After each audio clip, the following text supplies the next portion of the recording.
not just the answers, not just the quotes.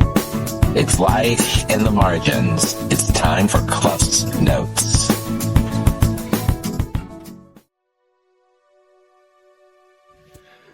All right, day 5, things got real.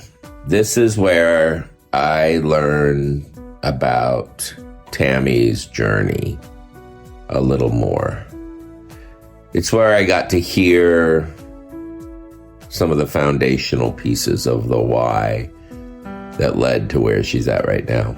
And I love that it took this many days for her to even feel like it fit into our conversation, because at this point, I was curious, but I know everyone's story is very different. And I believe that, like many recovery stories, there is not a straight line.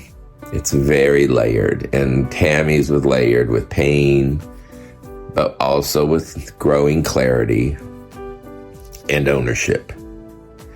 So she's in this place where she's owning what she needs to, but she's also showing compassion for herself. She talked about how her addiction traced back to chronic pain, physical pain that she dealt with her whole life. And painkillers became the avenue in which that pain could be escaped at first. They were survival, but then it became dependency. And the way that she tells it now, that there's no deflection. She doesn't glamorize it. She doesn't hide from it. She doesn't beat herself up over it. She's not performing recovery. She is practicing it.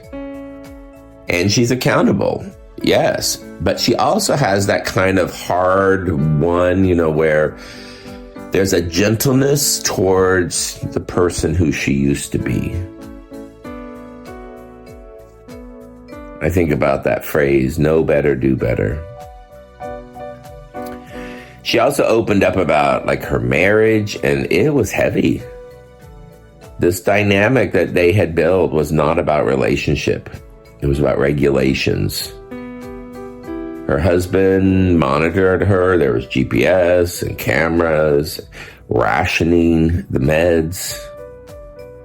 There was funding her for more access to meds. It was just a classical loop of helping that actually turned into keeping them both sick. And what I loved was she was able to talk about it and say things like, I take responsibility, but I didn't do this alone. I mean, that's maturity. That's recovery. That's recovery because it's honest. It's not seeking to blame. It's seeking to understand. She's also starting to name this difference that she's found in security and in peace. She talked about how leaving her marriage was not about comfort. It was about freedom. She said, I'd rather walk on the side of the road alone than be stuck at home recorded. So it was a real fragile type of agency, but it was agency nonetheless. It's saying, I'm going to take control over what I have control over.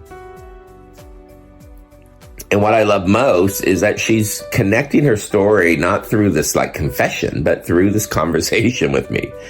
I love that we can talk so openly about it. She's not blaming, she's not bitter.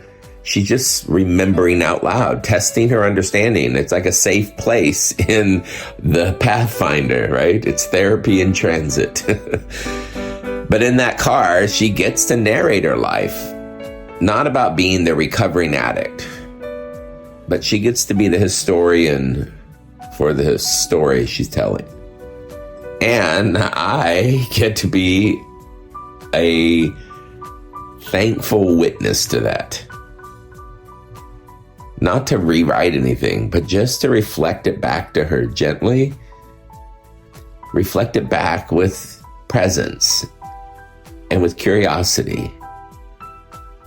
And with celebration for the fact that I get to meet her at this point in her journey, where I see hope in her. I see determination. And I see that compassion that she needs to have for herself as she tries to understand.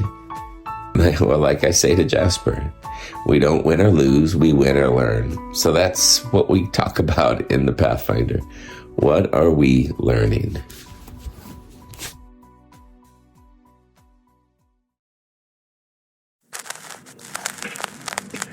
Another reel for the shelf.